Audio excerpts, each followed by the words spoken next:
من الشيطان الرجيم بسم الله الرحمن الرحيم ألهاكم التكاثر حتى زرتم المقابر كلا سوف تعلمون ثم كلا سوف تعلمون كلا لو تعلمون علم اليقين لترون الجحيم ثم لترونها عين اليقين ثم لتسألون يومئذ عن النعيم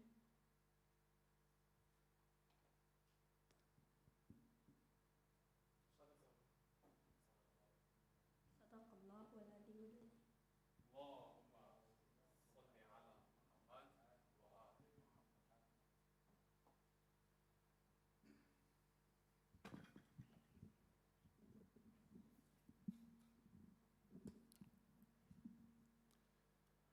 Jazakallah khair, brother Mazhar. Inshallah, may Allah bless you. Tonight, alhamdulillah, we discuss a very important subject, striving towards success, a topic that's very relevant for the youth in our day and age.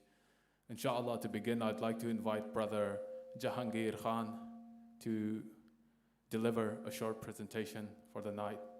Please welcome him with a salawat ala Muhammad wa ali Muhammad.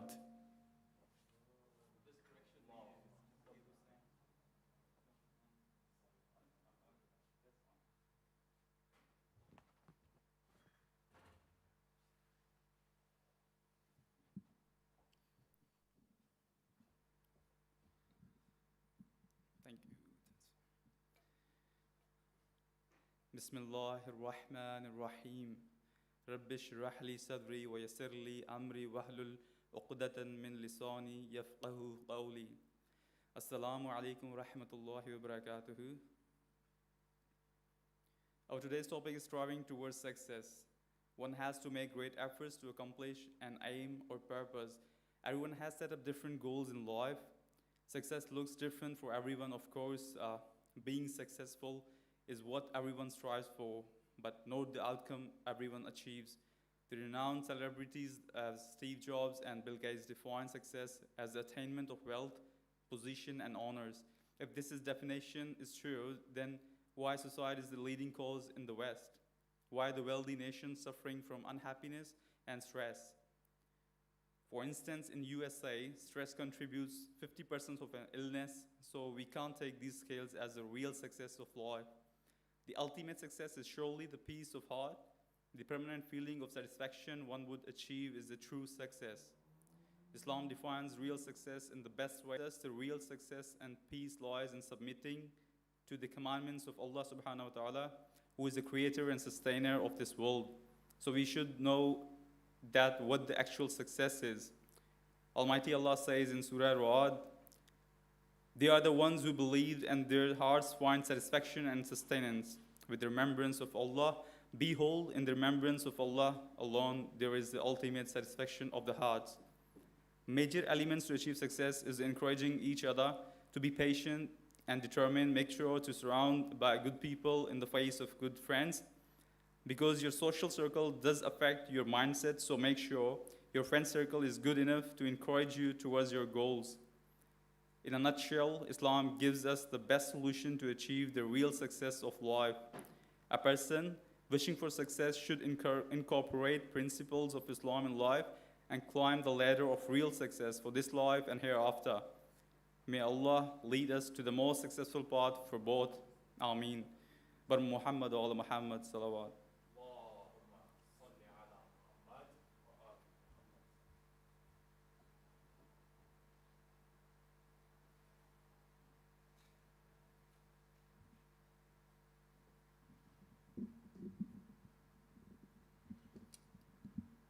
Jazakallah khair, brother Jahangir Hussain. Before I made a mistake, I called him Jahangir Khan. Apologies, brother. So, inshallah ta'ala, with that we'll continue and proceed with the next segment. أعوذ بالله من الشيطان الرجيم بسم الله الرحمن الرحيم الحمد لله رب العالمين والصلاة والسلام على سيدنا ونبينا حبيبنا وحبيب إله العالمين خاتم النبيين جد الحسن والحسين أبي القاسم محمد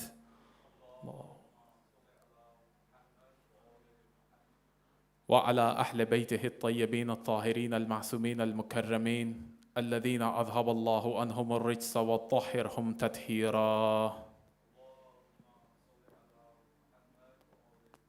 ولعنة الله على الأعدائهم أجمعين. أما بعد، فقد قال الله تبارك وتعالى في كتابه الكريم: بسم الله الرحمن الرحيم. لقد كان لكم في رسول الله أسوة حسنة. صدق الله العلي العظيم. In the name of Allah, the most gracious, the most merciful. Assalamu alaikum jami'an wa rahmatullahi wa barakatuh.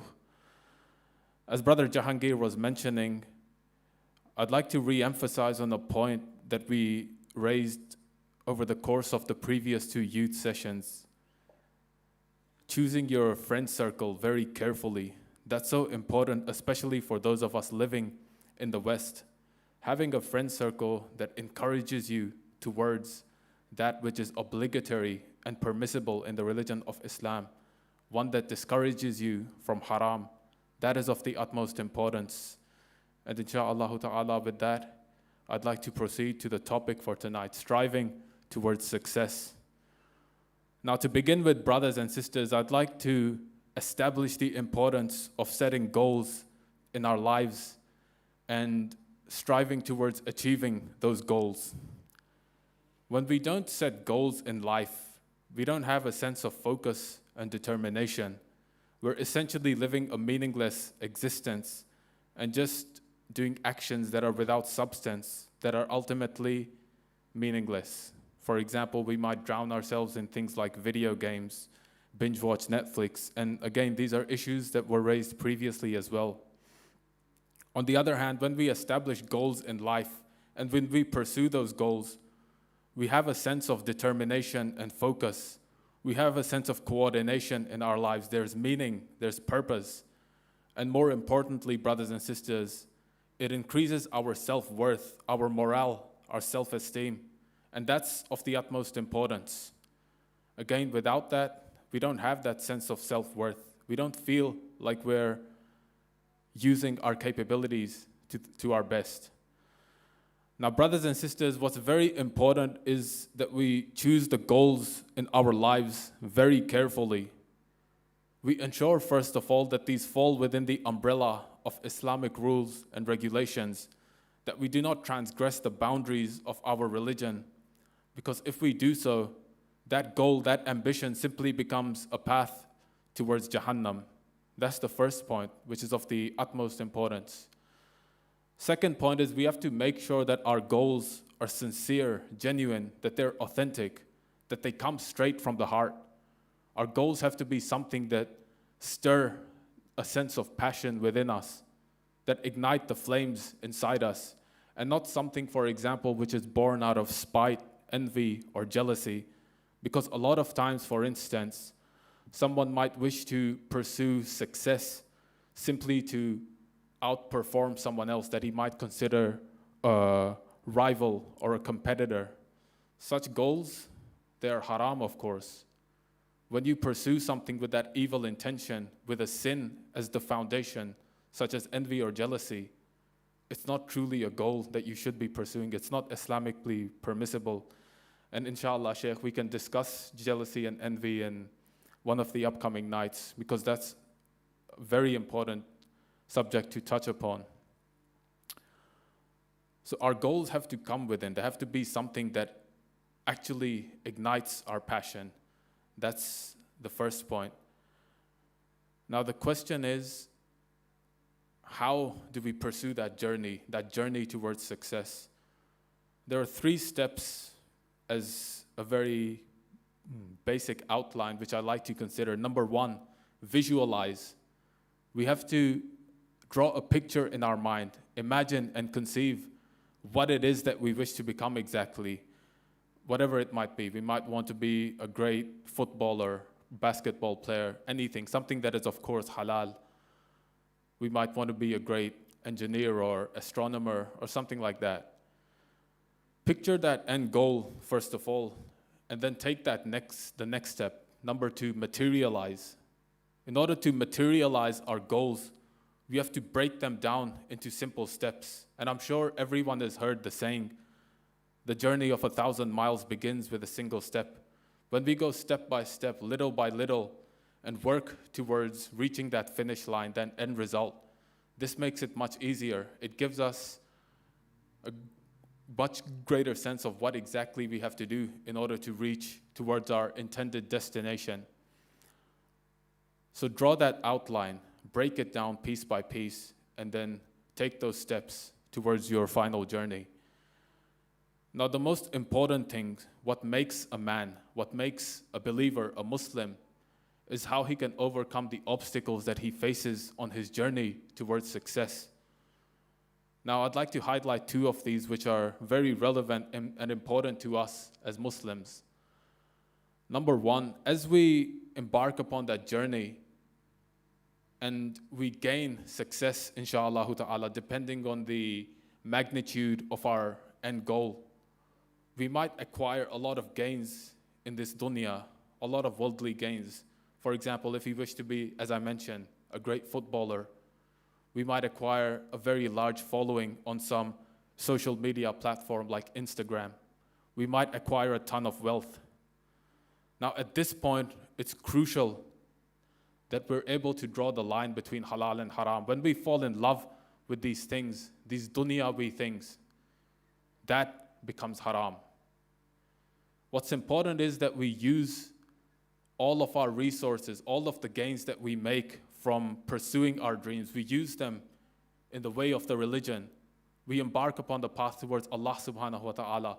We use our fame to advance the religion of Islam. We use our wealth to help the needy, the impoverished, the poor, the orphans, the widows, as Allah enjoins in the Holy Quran. But when we fall in love with these gains, not only is it haram, it also deters us from our journey. It's just another roadblock. And you'll find countless examples of this. You'll find great athletes or any kind of great famous people across history.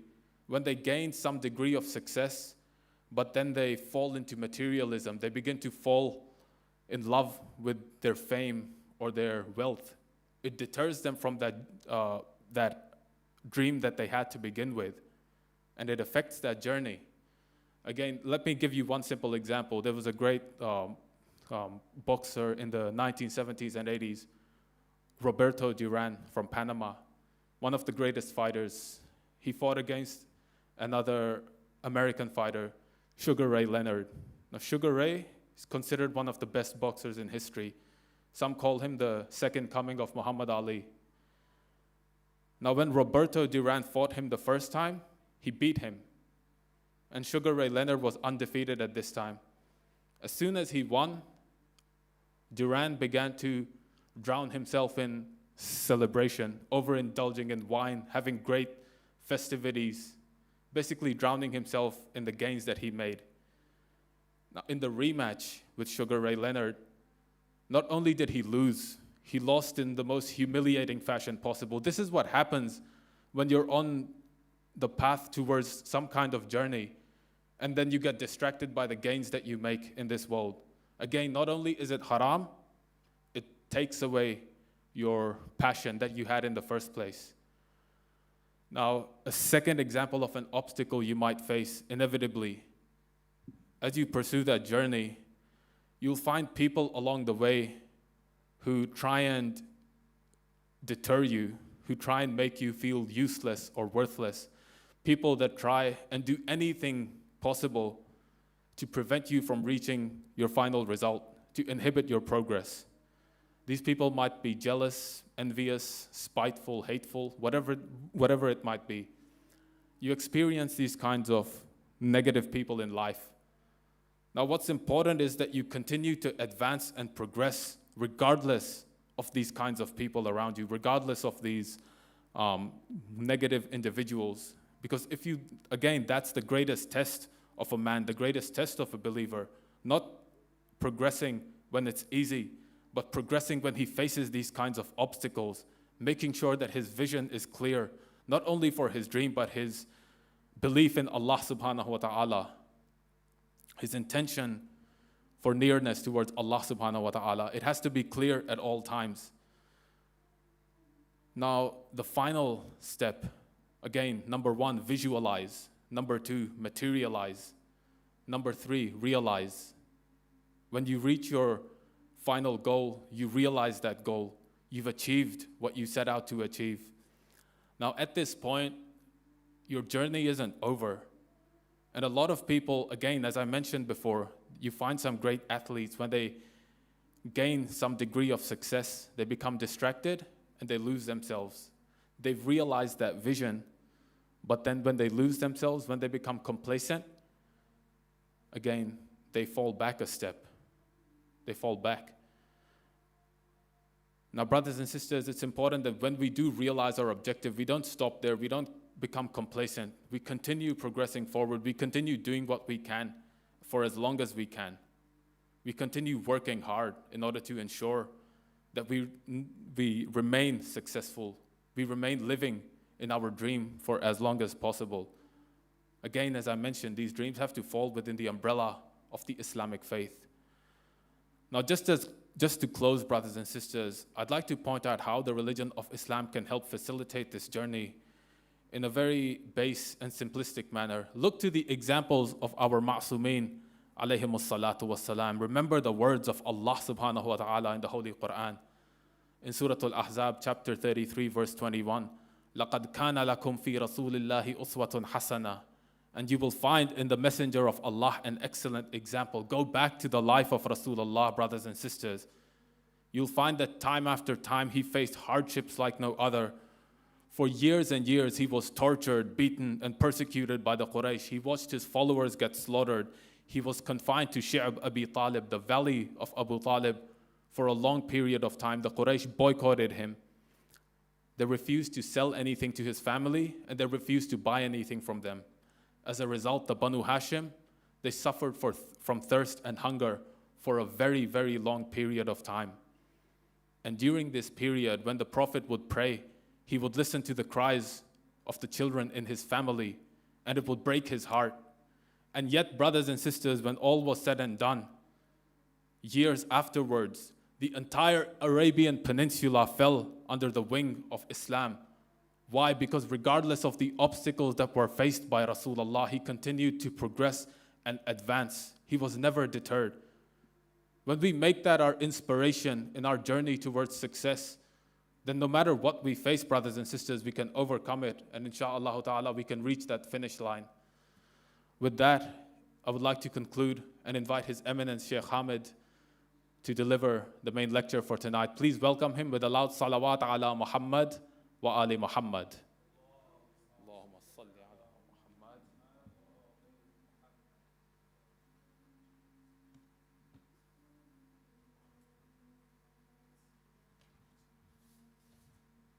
أعوذ بالله من الشيطان الرجيم بسم الله الرحمن الرحيم الحمد لله رب العالمين والصلاة والسلام على سيدنا ونبينا أبو القاسم محمد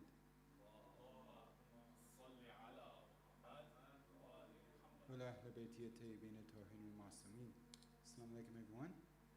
So inshallah this won't be too much of a long one, and we'll open it up for question and answers afterwards. So I feel like, especially with the few people we have today, discussion format might be more fruitful as well. All right, I wanted to take a step back.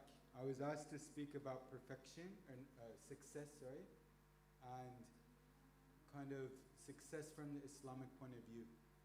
And I was thinking what term we have for success, right? And I feel that's perfection, right? So the insana kamil, right? Kamal is perfection.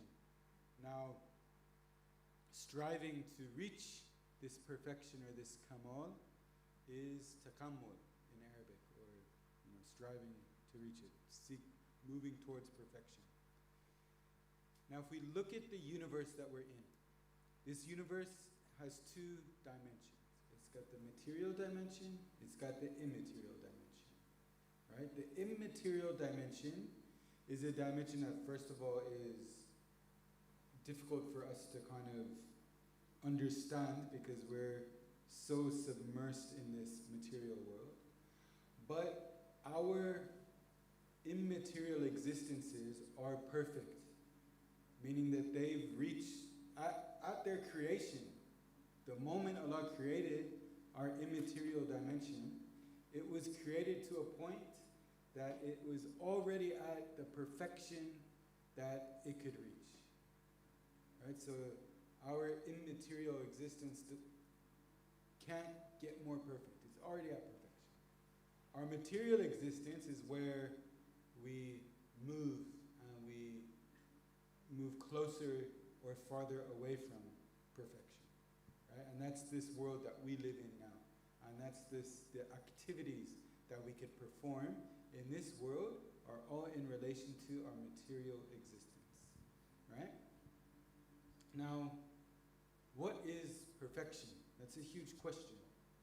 Right? When we're discussing success or perfection, what do we mean? Right? And as both of the talks before me referred to various opinions on this matter.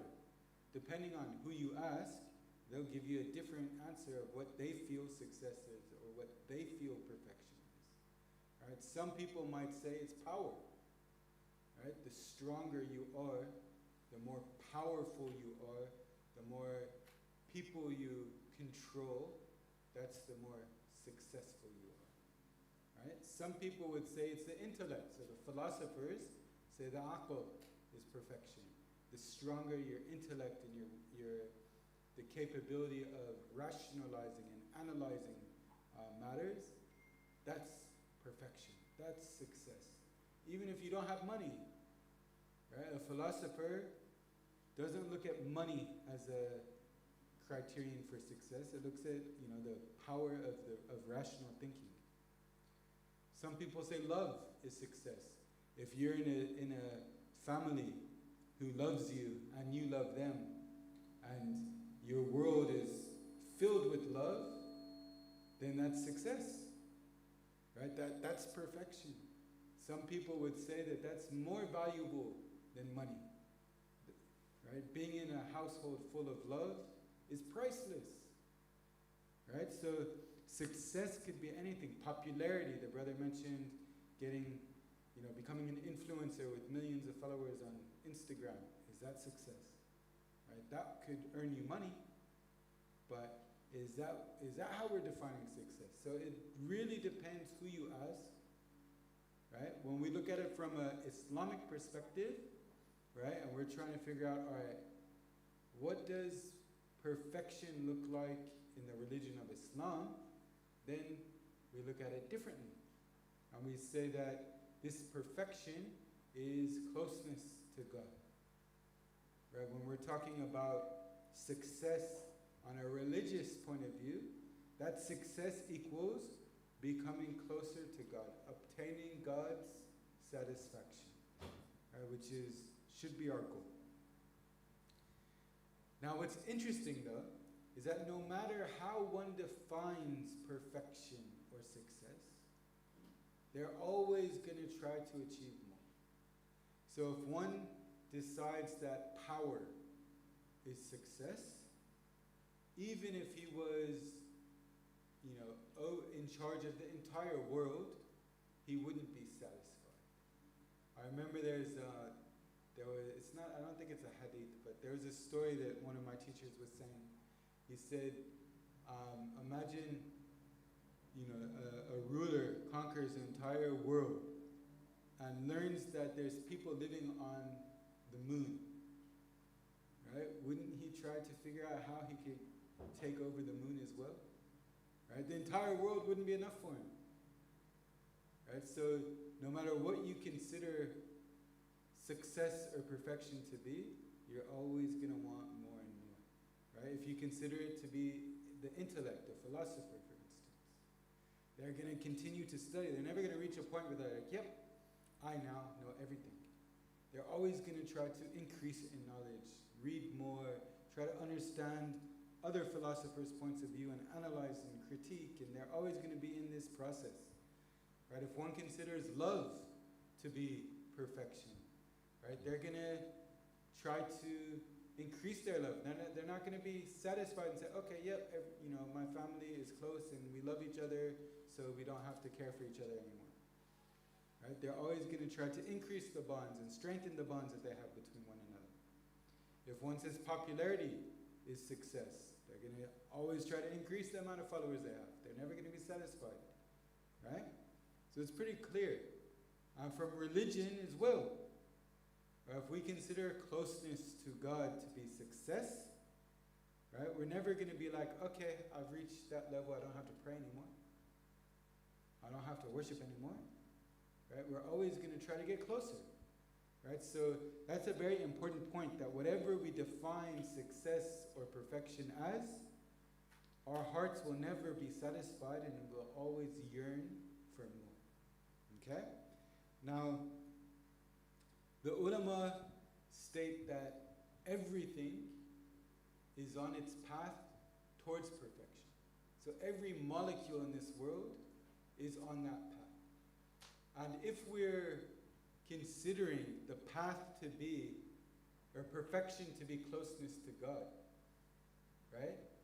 What that means is that every existence, every human and non-human in this world is moving towards God. Right? Now you might say, wait a second, how is that possible? There's people who are sinning. How are they moving closer to God? There's people who aren't Muslim, who hate Islam, who fight against Islam. How are they moving in the direction towards God? It'd be a good question. Now, the way that the ulama respond to that is this. They say, look, everybody's going to die. Right? We're all moving towards death. Right? Every second that we live is 1 second less that we have remaining in life. Right? All of us are moving towards death. When we die, no matter how good we were in this world, how bad we were in this world, our soul is going to be separated from our body. Our body is going to go into our grave, our soul is going to watch that. There's not going to be any more room for doubt. If you were the staunchest atheist, you're going to believe in God now. Right? On the day of judgment, everyone meets the Lord. No matter what you did in this world, whoa, that was a flying cockroach. No matter what you do in this world, it likes me. What's it called? You're going to meet Allah, right? You're moving in that direction. So we're all moving towards, right? We're all moving towards perfection. It's just whether or not we want to be on the right side of the tracks, basically. Right? There's one sheikh who said the train is moving in the direction. It's going to reach its destination. The only question is, are we boarding that train or not? It's going to reach its destination. Are we going to be in the train or outside the train? That's the only question. Right? Now, how do we achieve this? How do we achieve this closeness? Right? The answer is ubudiyya, or servitude. Did it fly away? We have an interesting cockroach problem today. So,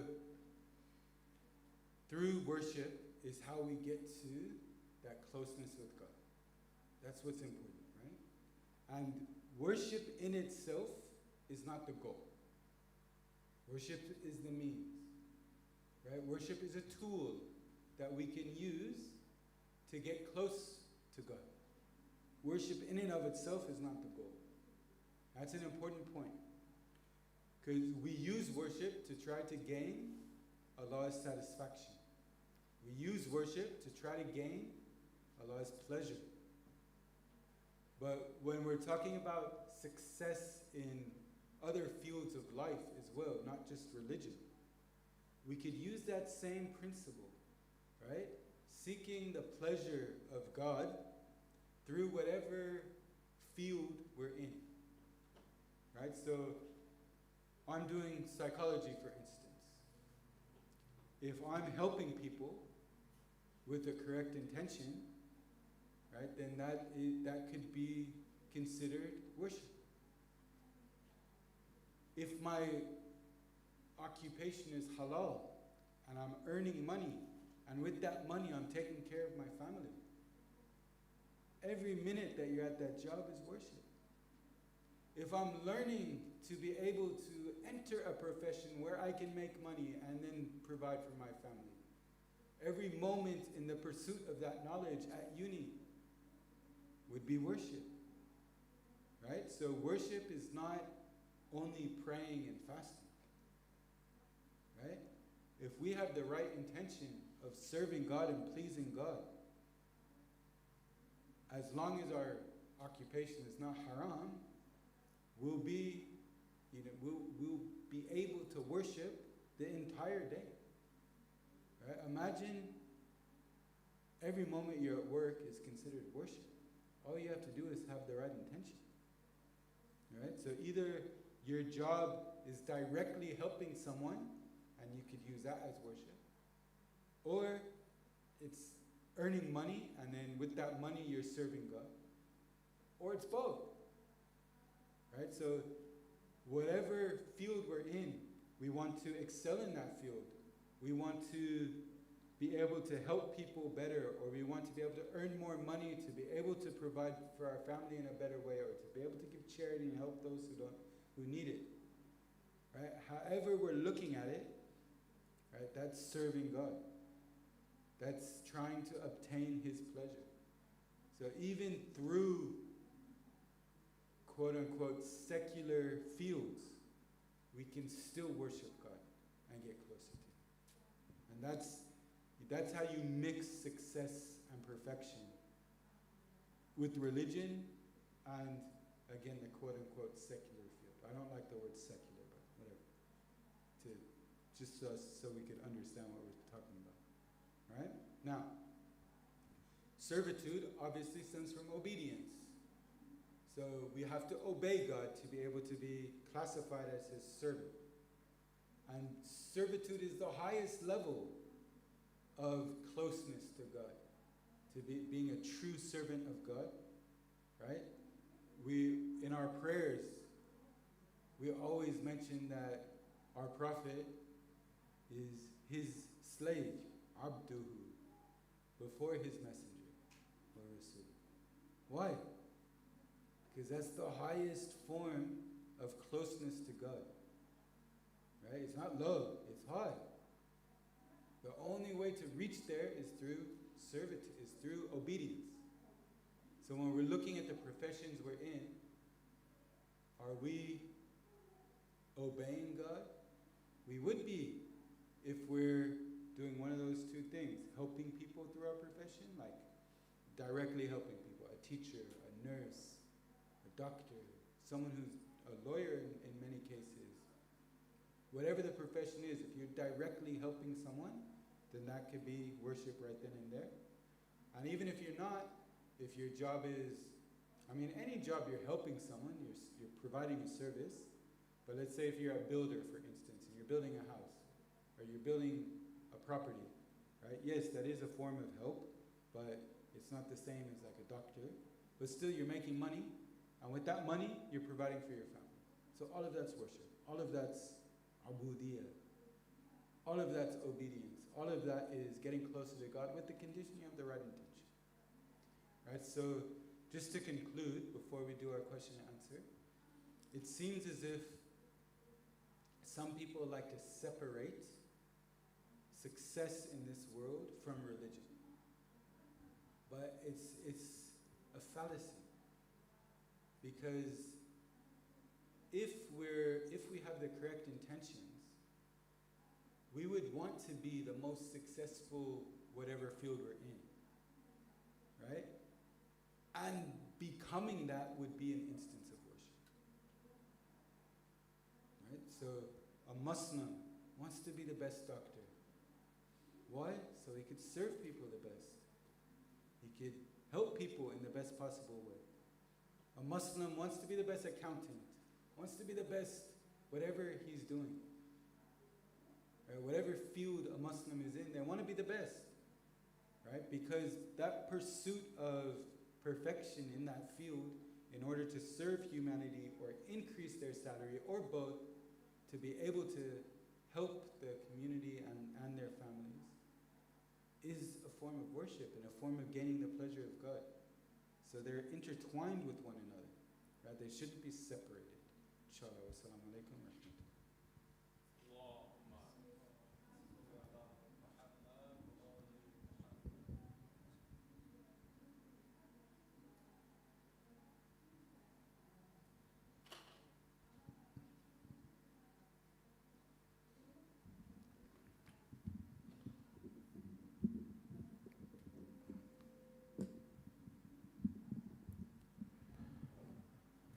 صلوا على محمد وآل محمد.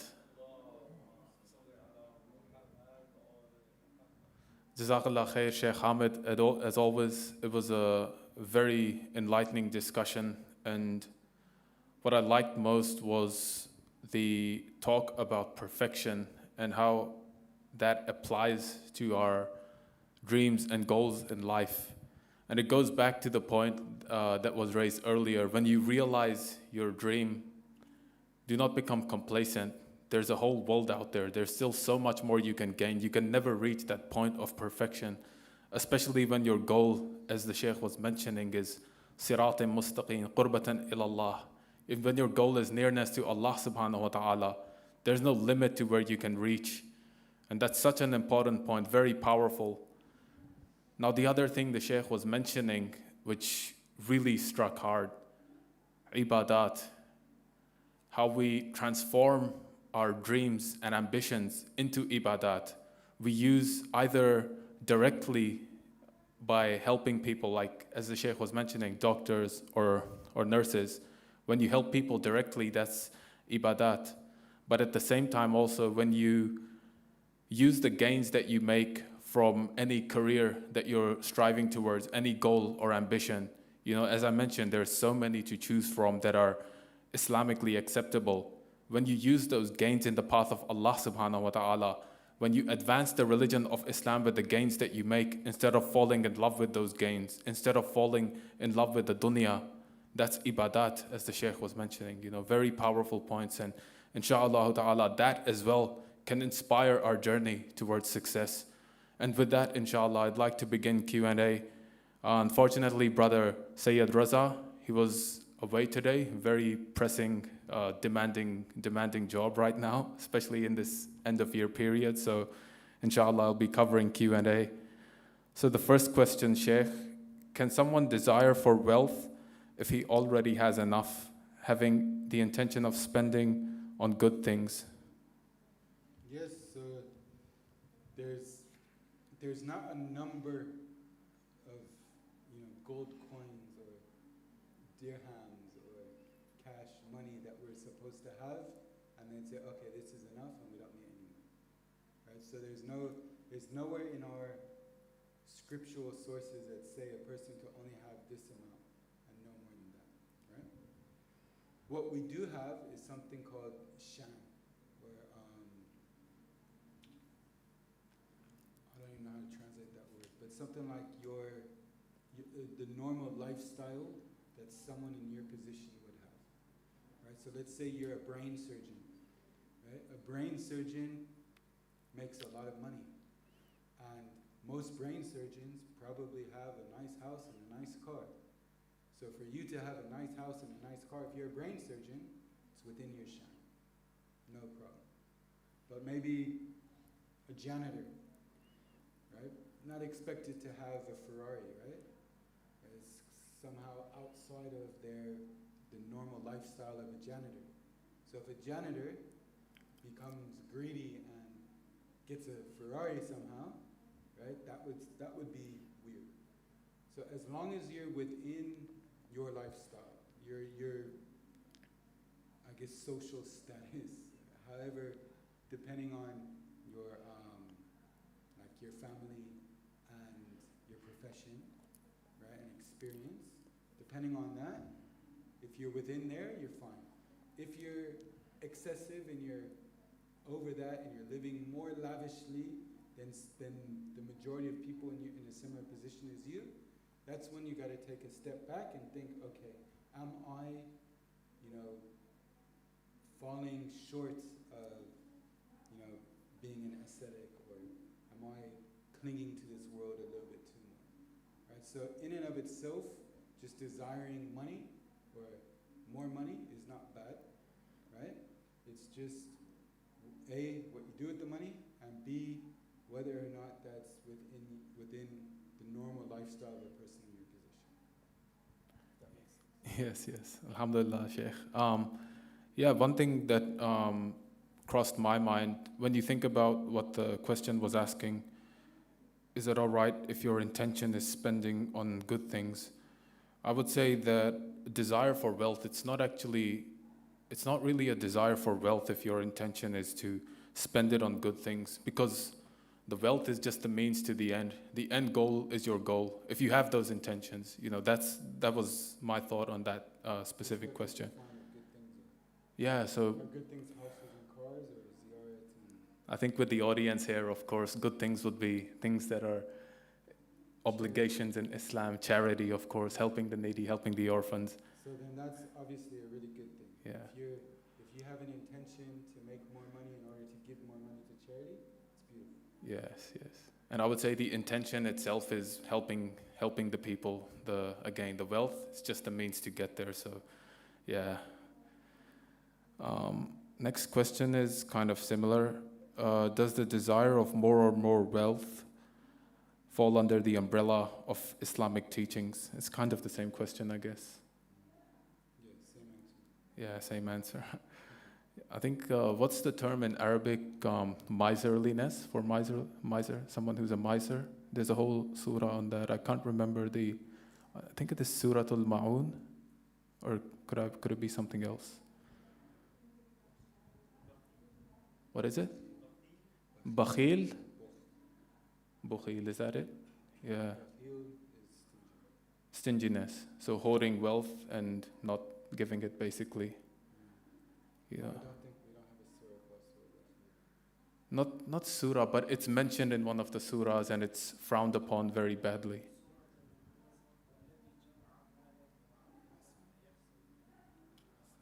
Yes. Jazakallah, Brother Muhammad. Yeah, that's right. Final question. Is it all right that your job time is at night and you sleep all day and can't pray on time? Well, working at night is fine. Like, there's nothing haram about doing that. Obviously, it's better to work in the daytime. Even scriptural sources, we have that the nighttime is for relaxing and resting, and the daytime is for work, right? But it's not haram to work the graveyard shift. Someone has to do it. But the end part of the question is working in a way where you forgo your prayers. That's a problem. So if you're seeing that you're struggling with praying, because remember, if we take a step back and we look at success being trying to gain the pleasure of God, and then using work as a form of ibadah and worship, right? Would skipping our prayers get us closer to God now?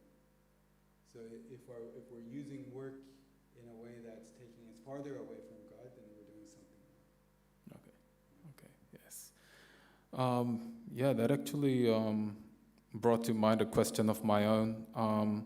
Because I know it's mentioned that salat is obligatory even upon the drowning man, right? How about, for example, say you're, as you mentioned, a brain surgeon or some kind of heart surgeon. Now, oftentimes you spend hours and hours in the same spot concentrating on something, and one little slip, it can cause someone's death. Now, let's say you have to keep your focus there for such a long time that you risk falling into qada for salat. In that case, would it be acceptable to pray late? So there are exceptions to prayer being, having to pray within the time period, right? Very few exceptions, right? And one of the exceptions is saving a life, right? So for instance, if you're praying next to a pool and someone's drowning, and if you stop your prayer to save them, because you're praying at the end of time, you're not going to be able to pray within the time period. Yeah. So you could either stop your prayer and save the person who's dying, or you could pray within the time period. And in this case, your obligation is to stop your prayer, save the person, and then pray for them. Okay. Right? So, a brain surgeon, I'm not, I don't know exactly what brain surgery entails, but if it's the case where a brain surgeon has to remain completely focused and is not able to take a break during the surgery period, and he wasn't able to pray, like let's say it's Fajr prayer, and he started before Fajr prayer came on, and he's going to end after it's over, right? But this person's life is dependent upon that, then obviously that'd be one of the very rare exceptions. Okay. Another question that came to mind in the workplace, for example. Usually, in my experience, workplaces, at least the ones I've been to in Australia, they are pretty flexible when it comes to praying, say in a storage room, for example, or someplace like that. What about, for instance, in a workplace that is very inflexible on this issue? How would you have to seek another line of work? And Yeah, because remember, we're using work to get closer to God. yeah. So that's taking us farther away from God is the issue, Mm. right? Especially in a country that, I would argue the majority of workplaces would be accommodating. If you're somewhere where they're ridiculing you or they're not being accommodating, and you're not able to pray and you're forced to miss your prayers every day while at work because you're working, that's an issue, right? Obviously, you need income, Yeah. so you can't just leave it today and you don't have money to provide for yourself and your family, unless you have links to Centrelink or something like that can help. But I would definitely be pursuing another job and finding another job. Like I wouldn't stay in that environment. Yeah, that's right. Final question that came to mind once more. Of course, we read in the ayat, Surah Al-Ma'idah, verse 55, Bismillahir Rahmanir Rahim, إِنَّمَا وَلِيُّكُمُ اللَّهُ وَرَسُولُهُ وَالَّذِينَ آمَنُوا الَّذِينَ يُقِيمُونَ الصَّلَاةَ وَيُؤْتُونَ الزَّكَاةَ وَهُمْ رَاكِعُونَ. So we read that we know about the tafsir, about Imam Ali alayhi salatu wasalam giving the ring to the poor person when he was in a state of ruku. Now, I do recall in another ayat of the Quran, it mentions that your full concentration should be on Allah subhanahu wa ta'ala as you pray. How can we reconcile giving charity during salat? Wouldn't that, like one at first glance, one would imagine that giving charity during ruku, it might be a bit distracting. It might cause a bit of distraction. Yeah. So you're right. Obviously, in that story, right, the person came into the masjid and was loud and was asking for money. Yeah. Right? So the imam heard it, and he was in ruku, and he just moved his finger up, which kind of indicated that the person should come and take his ring.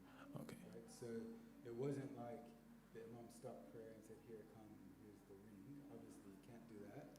But that being said, even then, it is interesting because it goes against other hadith we have about the imam, where when he was shot in his leg with the arrow, and he had an arrow protruding from his leg.